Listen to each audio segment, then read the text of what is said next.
నమస్తే ప్రజలారా, welcome to news one network. ఇక్కడ మనం ఒక నాయకుడిని చూస్తూ ఉన్నాం. పవన్ కళ్యాణ్ జనసేన పార్టీని స్థాపించి మరిగా ఆ పార్టీని నడిపించుకుంటూ వెళ్తా ఉన్నారు. ఆంధ్ర ప్రాంతంలో జనసేన పార్టీ మరి కొనసాగుతూ ఉంది. తెలంగాణ వ్యాప్తంగా కూడా ఈయనకి ఎక్కువ మంది అభిమానులు కోకొల్లలుగా ఉన్నారు. ఆయన ఏ మీటింగ్ పెట్టినా, ఏడికి పిలిచినా, ఎక్కడికి పోయినా కానీ యువకులు ఎక్కువగా మరిగా పెద్ద ఎత్తున ఆయనకు అభిమానులు ఉంటారు. అంత బాగానే ఉంది. జనసేన పార్టీ పెట్టిండు. 2019లో ఆంధ్ర రాష్ట్రం నుంచి వెళ్ళి వాళ్ళంతా నిలబడ్డారు. కానీ పవన్ కళ్యాణ్ గారు నిలబడ్డ 2 స్థానాలలో కూడా 2019లో ఓటమి పాలైపోయిన విషయం అందరికీ తెలుసు. ఒక సీట్ వచ్చింది, ఒకే ఒక సీట్ వచ్చింది. మరి అప్పుడు ఎంతకు సిన్సియర్గా ముందుకు పోలేకపోయినరు. మరి తిరిగినటువంటి మరి వీళ్ళంతా యువకులంతా కూడా ఆయనకి ఎందుకు ఓట్లు వేయలేకపోయారు? అభిమానం దాకనే, చప్పట్లు కొట్టేదాకనే, కేరింతలు కొట్టేదాకనే మరి ఆయన ఆశయాలు ఏవైతే ఉన్నాయో, ప్రజలకి ఏదైతే సేవ చేయాలనేటువంటి కొద్దిగా ఉద్దేశం ఉన్నదో మరి అదంతా కూడా ఏమైపోయింది అనేటటువంటి విమర్శలు, ఆలోచనలు, మాటలు పెద్ద ఎత్తున 2019 ఎలక్షన్ అయిపోయిన తర్వాత ఆడ మనకి వినపడ్డది. కానీ మళ్ళీ 2024 5 సంవత్సరాలు తిరిగి వచ్చేసరికి మళ్ళా ఎన్నికలు వచ్చినాయి. పవన్ కళ్యాణ్ అదే విధిగా జనసేన పార్టీలో ఉన్నాడు. పక్కన ఉన్నటువంటి ప్రధాన పార్టీలకు మద్దతు ఇచ్చిండు. మద్దతు విషయాన్ని, కూటమి విషయాన్ని పక్కకు పెడితే మాత్రానికి ఏదైతే నియోజకవర్గంలో పోటీ చేస్తా ఉండో పవన్ కళ్యాణ్ మొన్న నామినేషన్ వేస్తే కుప్పలు తెప్పలుగా, తండోపతండాలుగా ఉసుక వేస్తే రాలనంత జనాలు మరి నామినేషన్కి పోయినరు. మే 13వ తారీఖు ఎన్నికలు జరగబోతా ఉన్నాయి.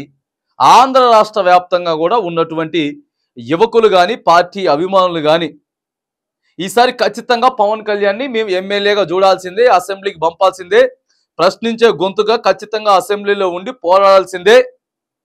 ఏదైతే ఇప్పుడున్నటువంటి ప్రభుత్వం అక్రమాలకు, ఆగడాలకు, మరిగా రౌడీయిజానికి, గూండాయిజానికి, కబ్జాలకు ఇష్టానుసారంగా పోతా ఉన్నది అని జన సైనికుల్ని ఈసారి అసెంబ్లీలోకి పంపిస్తే ఎమ్మెల్యేగా గెలిస్తే నిలదీస్తాడు, మాట్లాడతాడు, ప్రజల పక్షాన నిలుచుంటాడు అనేది పెద్ద ఎత్తున వినపడతా ఉంది. 2019 కంటే ఇప్పుడు 2024లో వాస్తవంగా వాళ్ళ పార్టీ ఆలోచనలు కానీ, వాళ్ళ పార్టీ ధోరణి కానీ, కింద ఉన్నటువంటి కేడర్ కానీ, నాయకులు కానీ, అభిమానులు కానీ, కార్యకర్తలు కానీ కూడా కొంత సీరియస్నెస్ తోటి పోతా ఉన్నారు. పవన్ కళ్యాణ్ కూడా అదే మాట్లాడుతాడు. మీ అందరికీ ఓటు హక్కు ఉన్నది. 18 నుంచి 25 సంవత్సరాల లోపు ఉన్న వాళ్ళే ఎక్కువ మంది నా మీటింగ్లకు కానీ, పార్టీకి కానీ, నాకు అభిమానులుగా ఉన్నారు. మరి మీరు ఎందుకు ఓటు బ్యాలెట్ బాక్స్ దాకా తీసుకెళ్ళకపోతున్నారు అని చెప్పి చాలాసార్లు మాట్లాడిండ్రు.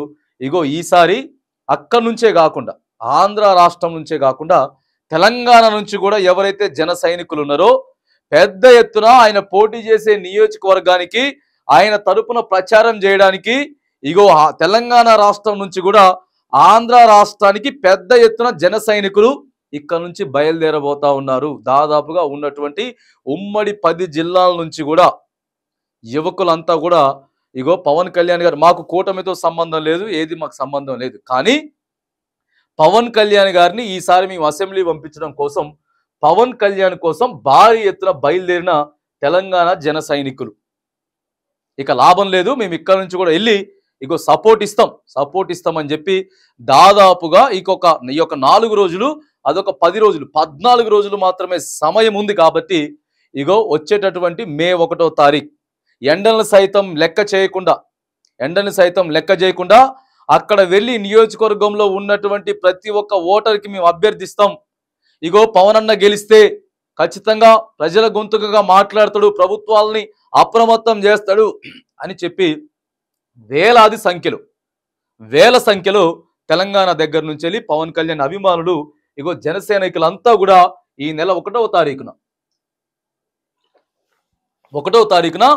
వేల సంఖ్యలో ఆ ఆంధ్ర రాష్ట్రానికి వెళ్ళి పవన్ కళ్యాణ్ గారు నిల్చున్న నియోజకవర్గంలో ప్రతి గడప గడపకు వెళ్ళి అవసరమైతే దండం పెట్టి చేతులు మొక్కైనా సరే ఇగో ఈసారి ఖచ్చితంగా పవన్ అన్న గెలిచేదానికి కృషి చేయడానికి ఈ 1వ తారీఖు నుంచి 10వ తారీఖు వరకు, మే 1 నుంచి 10వ తారీఖు వరకు ప్రచారం చేయడానికి తెలంగాణ నలుమూల వ్యాప్తలుగా ప్రతి ప్రాంతం నుంచి కూడా, ప్రతి జిల్లా నుంచి కూడా జనసేన సైనికులంతా కూడా ఈసారి అక్కడికి వెళ్ళి అక్కడ ఉన్నటువంటి యువతను ప్రోత్సహిస్తూ, అక్కడ ఎవరైతే జనసేన పార్టీ కార్యకర్తలు ఉన్నారో ఇక వాళ్ళకి చేదోడు వాదోడుగా ఉండి ఖచ్చితంగా ఈసారి జగన్ని మాత్రానికి మేము ఎమ్మెల్యేగా చూడాల్సిందే, ఆయన్ని అసెంబ్లీకి పంపాల్సిందే అనేటువంటి మరి దృఢ సంకల్పంతో మంచి ఇక గట్టిగా వీళ్ళంతా కూడా నిర్ణయించుకొని ఏకతాటిపైకి వచ్చి మనం కూడా సిన్సియర్గా ఆలోచన చేయాలి. ఎందుకనంటే అది ఓటు రూపంలో మనం మలుచుకోవాలి. అభిమానం ఏదైతే ఉందో అభిమానాన్ని ఓటు రూపంలో మలుచుకొని పవన్ అన్న మాత్రానికి ఈసారి అసెంబ్లీకి పంపాల్సిందే అని తెలంగాణ రాష్ట్రం నుంచి కూడా పెద్ద ఎత్తున యువకులు, జన సైనికులంతా ఆంధ్ర రాష్ట్రానికి పోయి, ఆంధ్ర రాష్ట్రంలో 10 రోజులు అక్కడే బస చేసి తిని అక్కడే పడుకొని ఉండి వేలాది సంఖ్యలో తెలంగాణ ప్రాంతం వాళ్ళు కూడా పోయి పవన్ కళ్యాణ్ కోసం క్లియర్గా 10 రోజులు ప్రచారం చేస్తూ ఉన్నారు. అక్కడికి పోతా ఉన్నారు. ఒక సంచలనం కూడా సృష్టించబోతా ఉన్నారు. ఈసారి పవన్ కళ్యాణ్ కూడా ఖచ్చితంగా అసెంబ్లీకి పంపడానికి సిద్ధంగా ఉందనేటువంటి విషయం కూడా మనకి ఇక్కడ క్లియర్గా అర్థమవుతా ఉన్నది.